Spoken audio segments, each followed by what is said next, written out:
Remember when New York Governor Cuomo said his state would need 30,000 ventilators? The White House pushed back on that request. This is what Jared Kushner said. People who have requests for different products and supplies, a lot of them are doing it based on projections, which are not the realistic projections. The media elites predictably lost their minds over that. Here was a typical example. Oh, you're doing your own projections? Did your parents just buy you a TI-84? You're not qualified to do anything, let alone tell New York how many ventilators they need.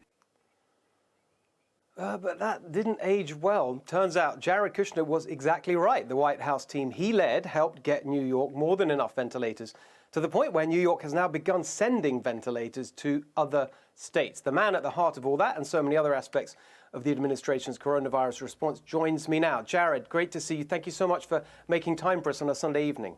Nice to be with you, Steve. All right, so let me just start right there with that ventilator issue. What made you so confident, right in the heat of the battle, as it were, when things were really looking very bad for New York, to be so confident in your own projections? What lay behind that? Well, I wouldn't say necessarily we were confident. We were just trying to put together the best information we had. What we saw at the time was you had a lot of different models that people were putting out and a lot of different projections. What we tried to do at the White House is we brought in a lot of data scientists and economists, and we tried to figure out how do we gather the data of what was actually out there to try to figure out what the assumptions were based on.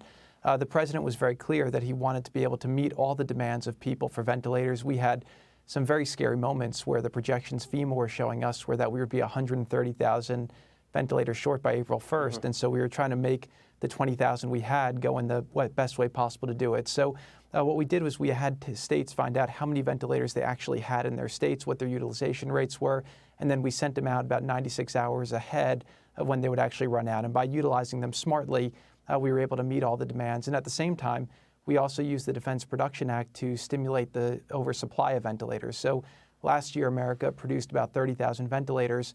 We were able to contract for 150,000 ventilators and figure out how to get 100,000 in a 3-month period. So we've been able to create so many ventilators now that we've been able to get them to the states. We're replenishing our stockpile, and we're helping our allies to make sure that they'll have enough ventilators they need to deal with the current situation. And what about the other big aspect of the kind of supply problem that we've been encountering, which is PPE? What did your team do when faced with that shortage? Well, we worked with the military, DOD and HHS, and masks and gowns and all different items were in short supply. President Trump during the campaign was saying that we lost our supply chains. We moved a lot of the stuff to Asia, and that was a real vulnerability for America.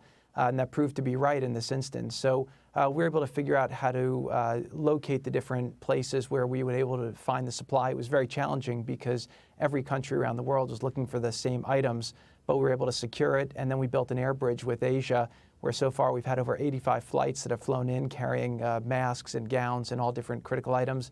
And then also we've about 30 more scheduled. This is a different challenge than we had in World War II, where you basically had 4 years to mobilize the industrial base to supply planes for the military. In America today, most of the medical system is either privately run or run by not-for-profit. So very little of it is run by the states and the cities, and so we needed to really partner with the private sector to figure out how to do that. The 7 big distributors of medical supplies also were, we didn't have to use a Defense Production Act because they partnered with the federal government and allowed us to direct supplies to all the hotspots. So President Trump was very intent on wanting to make sure the healthcare workers on the front line had the materials they need. And by calling to the hospitals directly, figuring out what their real utilization rates were, we're able to push the supplies to them as they needed them. See, that's the interesting part. Like, you just got right in there and called the hospitals directly, which I think is just an indication of that kind of private sector mentality. One, I think, sign of the success, particularly in relation to ventilators, is that the media don't go on about it anymore. That's not true, of course, with the issue of testing, which is just still there as this sort of endless series of complaints which you hear on the media that we don't have enough testing. One of the issues, it seems to be, is a supply issue, that there aren't enough reagents to make the tests work. Have you considered using the Defense Production Act for that purpose, to unblock the supply chain in relation to testing? Right. So let's separate the fact from the fiction on this. And My team's been working for Dr. Birx and Dr. Fauci to figure out how do we really stimulate the supply, and with Admiral Giroir to make sure how can we create as much supply as possible. So the first step, which Dr. Birx led, was to identify all the different machines that could run the tests in the country. There's over 5,000 machines in the country in 700 labs, and a lot of the governors are now figuring out what their capacity is in their states. Then you need the swabs, you need the transport media, and the reagents. We've done a DPA with swabs. We used Oak Ridge National Lab to produce a lot of the transport media. And then on the reagents, we figured out how to really stimulate that supply. So we believe by April, the month of April, we'll have close to 5 million tests that'll be performed. We're anticipating for the month of May, the number we were originally asked to do, we're going to hopefully exceed it. We think we could definitely double that number. And we should have a more than ample amount of tests in the market for the month of May.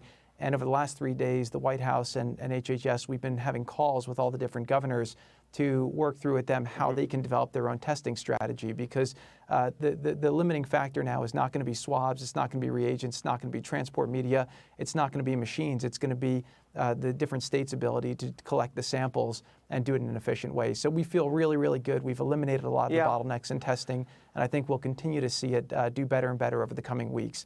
And one last thing I'll just say on that, Steve, is that one of the reasons why the president released his criteria along with Dr. Birx and Dr. Fauci for opening up early, the original guidelines went to May 1, we released them on April 19th, was because we knew that in order to open, a lot of the states would have to get their acts together on testing. And so we did this in partnership, the federal government, and we've really been helping them get better at testing. And I think in the coming week, you'll see a lot of the states be able to double their capacity thanks to the partnership that the federal government's had with the states.